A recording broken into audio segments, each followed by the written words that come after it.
Good morning, everyone, and welcome to Magical Monday Musing for the week of January 19th.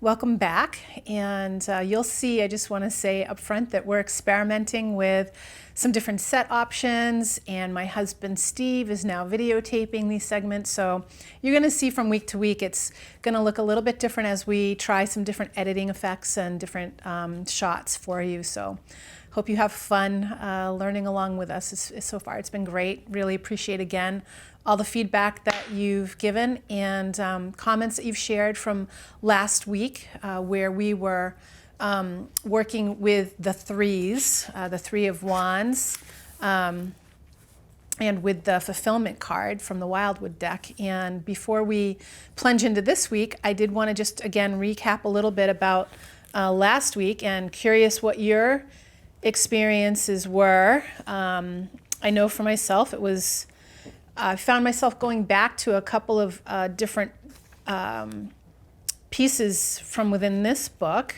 the Spiritual Tarot, as you remember, and one was see yourself more clearly, accept what you see, nurture yourself, and determine what you want to be in the future. These are the tasks I set before you.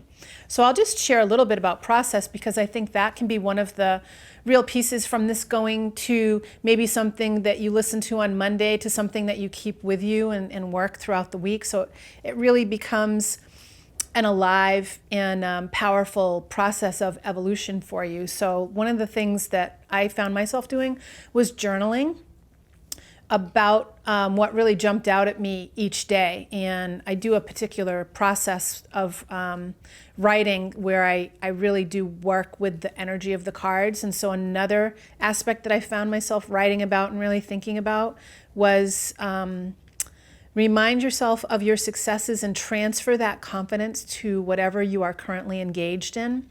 And I found that a really useful suggestion for me this week. So when you're doing your work this week, it can become something that can really be like like your own spiritual mentor, as you work through the week with the cards. So I just wanted to give you that additional thought as you move through and do your work this week with who we're going to work with.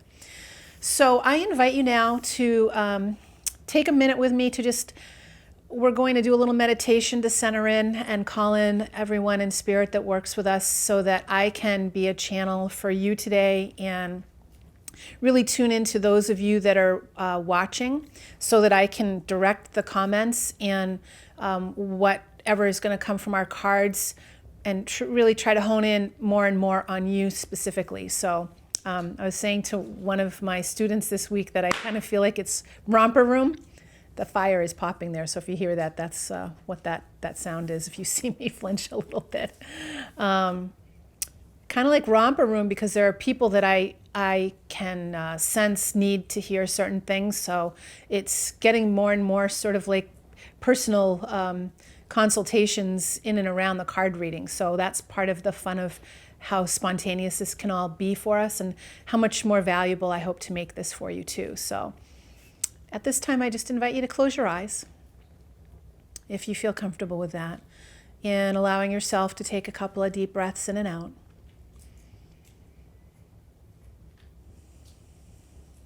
And just allowing the breath to center you in your body.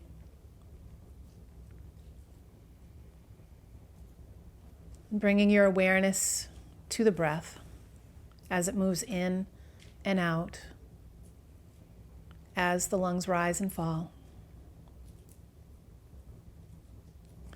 And as you begin this centering process and preparing yourself for the magical muse of this week, just let other thoughts fall away that might be distractions, thoughts that might have to do with what you're going to do later on after you're finished with this viewing.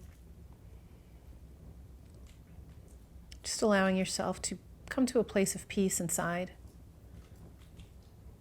Allowing yourself to become receptive to the energies and the archetypes that we'll work with today. And also to those that work with you in spirit. So let's invite them in now. Ancestors and loved ones, inviting in your own spirit teachers, guides, allies, In shamanism, the practice that I work with, we speak of the lower, middle, and upper world teachers and guides, so we invite those in.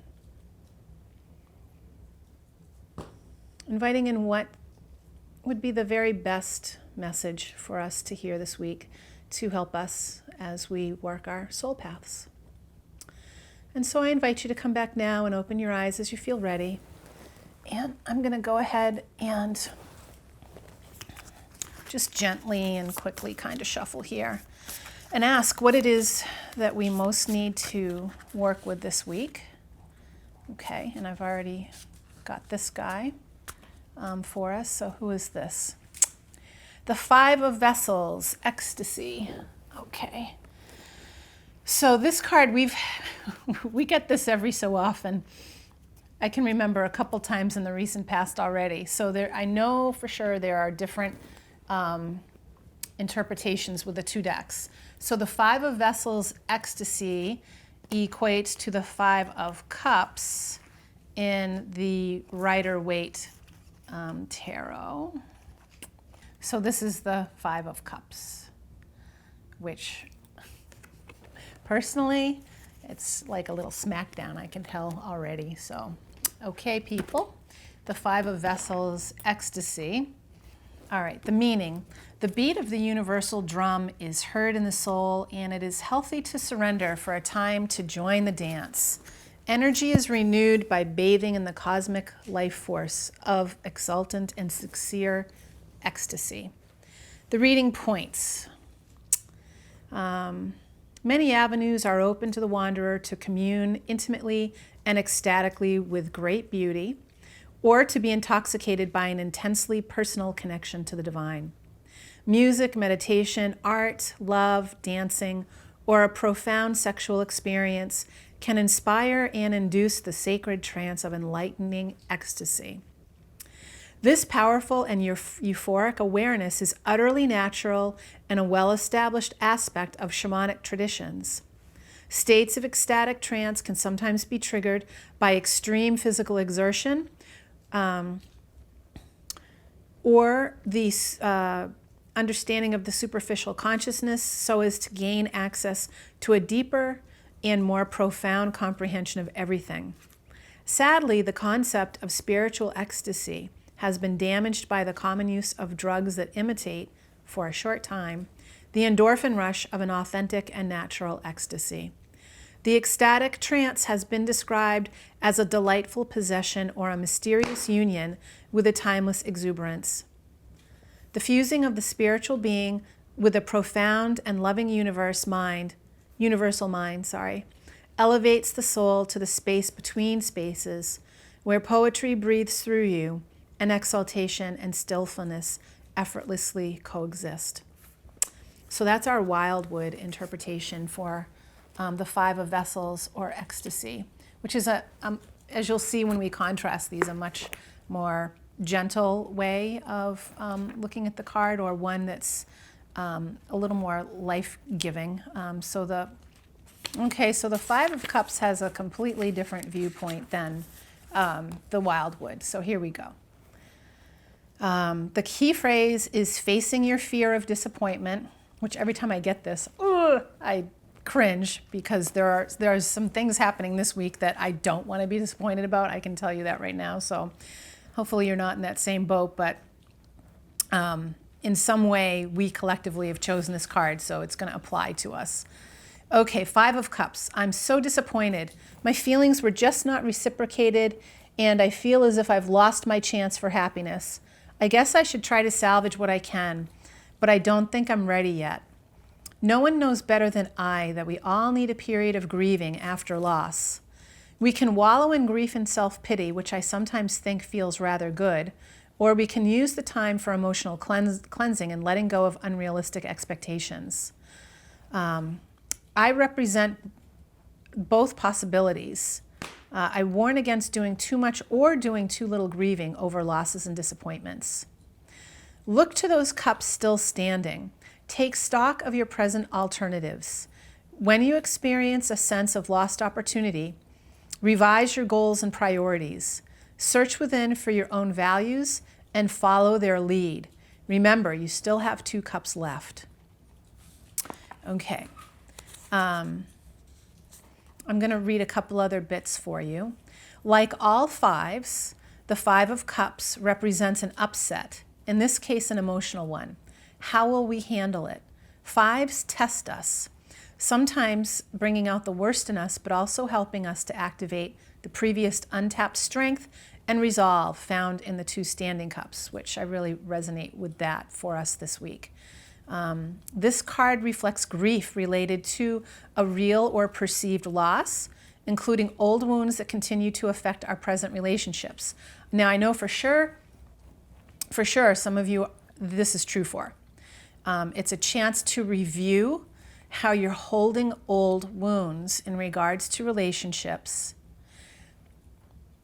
And this is one where another cup phrase I would use for you is, where are you seeing the cup as half empty as opposed to half full? So think about that. You guys know who you are. Regret for the things that we might have done is prominent, possibly accompanied by a feeling of hopelessness because we can never recapture the chance or redo a wrong. Our despair temporarily prevents us from realizing what we can do now. And I definitely can relate to that, waffling in and out of that one. Okay, so I'm going to read now. The shadow aspects are indulging in regrets rather than getting on with life,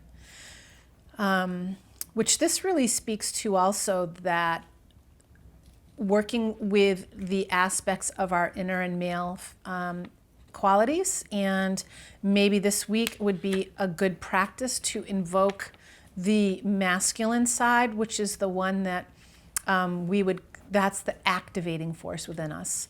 The feminine is a receptive force and the masculine is an activating force. So this week, where do you need to get active in working with regrets or things that have laid fallow for you, or things that you know you need to be getting about, but you just haven't had the oomph to do it? Waiting for wrongs to be righted by others, maintaining the posture of a victim, and failing to learn from our experiences or acknowledge what is left after a loss. Oftentimes we want to, again, look at the cups that have fallen rather than the cups that are standing, and that can create sometimes a paralyzing sense of inactivity, or it can create a sense of feeling stagnant in your circumstances, even though there are, as this book talks about, the opportunities to take stock of the cups that are still standing and tap those strengths that maybe up until now you never have. Sometimes the fact and the experience of loss does sort of act like inner earthquakes, and shifting those places that maybe once felt solid and helping us to recreate a new and stronger foundation. So when the 5 of Cups appears, you want to take stock of how past disappointments affect your approach to current problems.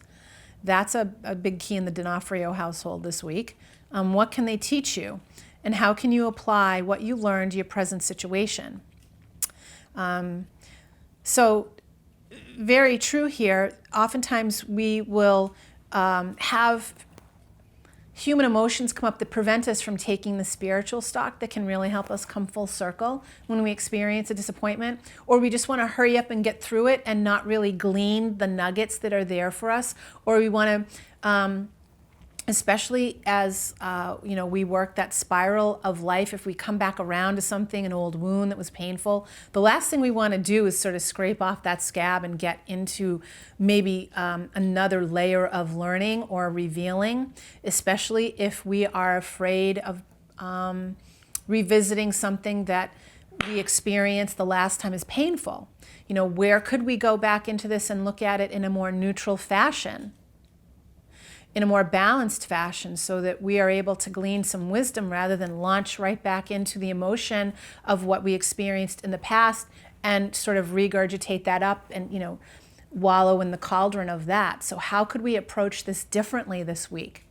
So we can reveal new information and so that we can have a different outcome, and so that this becomes something then that is integrated into our psyche, into our soulful learning, into our human incarnation, instead of it being something that's going to come back around to us another time. Okay, so look around for new avenues of self-expression and joy, which that definitely has to do with more in lines of the Wildwood interpretation of ecstasy, but also with that, that place of surrender is necessary to just sort of allow ourselves that time to sink into the ability to have more transcendent experiences without the ego or the different aspects of our shadow knee-jerk reacting and taking over this scenario and limiting our possibilities of what's possible. So, on the one hand, this week can be a breakthrough week for us if we're game for the deeper work that would have to come about for us. So this is not a week for the frail of heart. This is a week where we have some real opportunities to transcend, but it does mean being willing to go for that kind of ride, which the ecstasy card also points to. There is a joyfulness available to us when we surrender into that deeper communion with the universal life force. So what I also want to say about that is that if we keep that in mind when we're faced with this challenge of loss or grieving that needs to be done, and knowing that rather than resisting that big wall of energy of what we perceive as pain, it's almost like just popping a bubble with a needle when we do say yes to that thing that we're afraid of or dreading, or the thing that feels so hard to us. And when we do that, then that opens up. It's like parting a veil or walking across a threshold of new opportunity. So for some of us, we're going to be asked to do that this week. We're going to be asked to be willing to go there, be willing to go there. So these cards will support you, and you can meditate on them, and again, call up parts of this video to remind you of that as we work with the Five of Cups and the Five of Vessels. Identify the attitudes, especially long-standing negative ones, that keep you from getting on with your life or stop you from trying things you've long wanted to do. I know for myself, a really cool thing happened in the past month that has the potential to really radically enhance and deepen the work that I'm doing.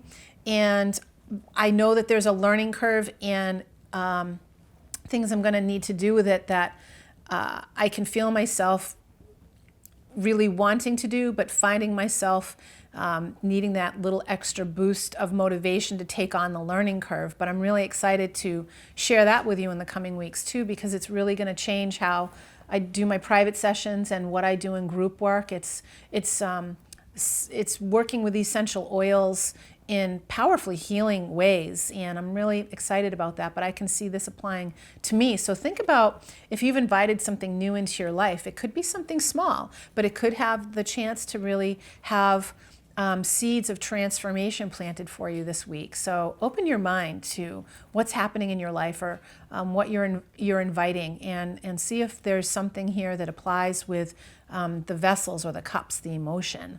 And change, or something that might initially be an upset, but that you will be able to turn that around and tap into those strengths that maybe you haven't called forth on before. Set things right in your world. Make your apologies to others and to yourself. Put aside old regrets. If living with them has been habitual for you, expect to feel some temporary loss, which that really hits on what I think a lot of us might be experiencing.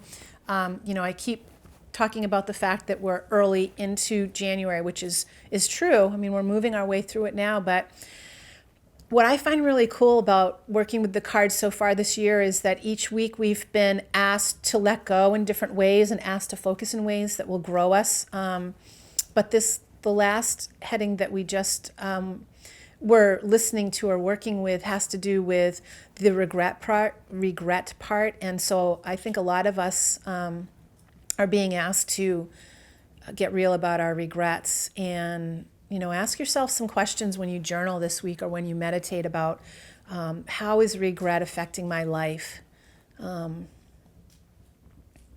How is regret inhibiting me and preventing me from living the life that I want to live? Where do I need to forgive myself or others for what I have or haven't done, or what they have or haven't done, so that I can really show up for myself in life? Doing some automatic writing around that would be good this week.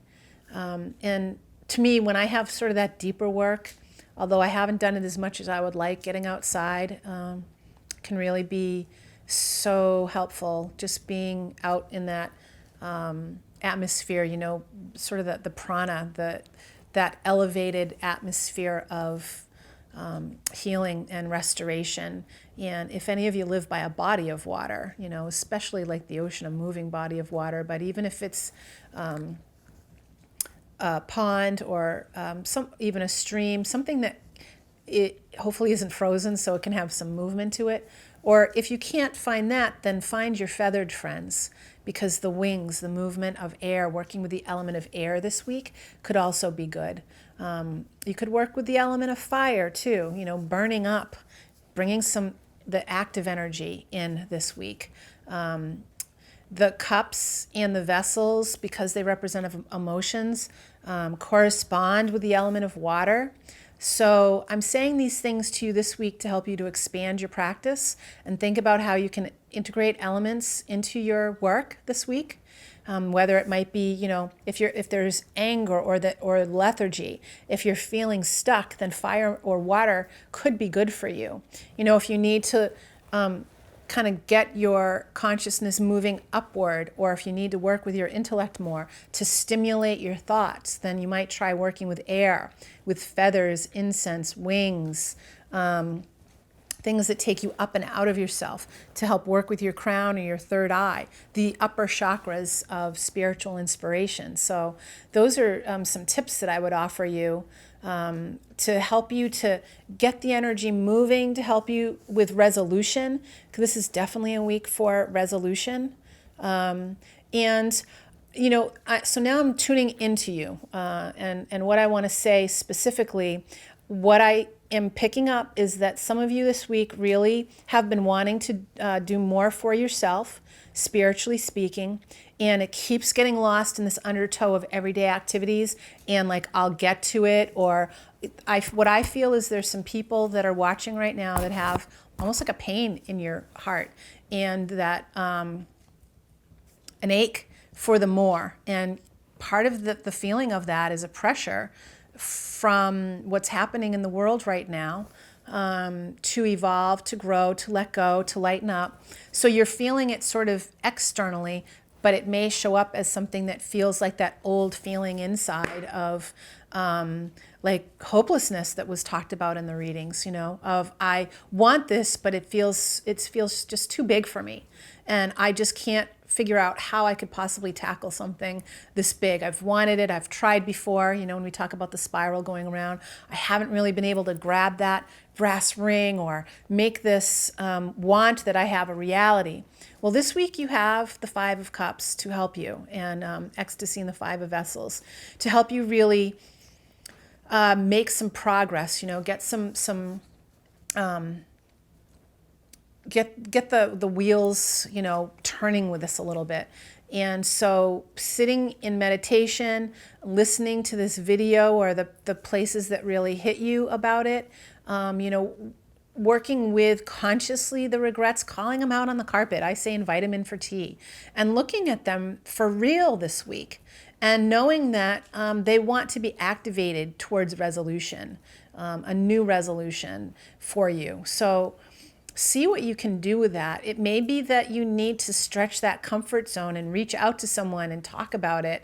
And maybe what will happen this week for you is someone's going to pop into your mind, either that needs your help or that you can go to them and just vent and clear this energy out, you know, activate the throat chakra, which again has to do with the element of air, and really say to yourself, I want to make some progress this week. I want to do this differently. I want to have the experience of movement inside of myself, especially when you're dealing with regret, because the energies of regret are can be really toxic to us if we hold on to them for an extended period of time. it could be that you want to take some therapeutic. I'm seeing a bath come up. So somebody this week, somebody's going to need to take a therapeutic bath. And I am going to recommend the evergreen oils, like the pines or the firs, cedarwood, warming and healing, but also help with the emotions that we're talking about. So I just want to hold on for a minute before we close to see if I need to call anybody else out. All right, so yes, I almost feel like I want to say names, but I'm not going to. But I do see that there are those among you. Another aspect of what will help your healing process is to get engaged in creativity and trying something new within the ways that you typically create. Whether it's like a new pattern, a new design. What's going to help to crack the nut for some of you is within your own medium of expertise or skill to say yes to something you've wanted to try. Maybe it's just a little bit of a different something, but enough to stimulate bringing in this new energy so that it can help create a soft shift. You might not be ready for like the cataclysmic, 9 on the Richter scale, but you might be ready for a 1.2. So see where you can make a little shift in how you're working your creativity, and see what will kind of break out for you. Okay? So I wish you a magical and powerful week. It's been great, as it has been these past few weeks, to sit with you and to do our Monday morning magical musing together. And I will see you here again next week. And until then, blessed be.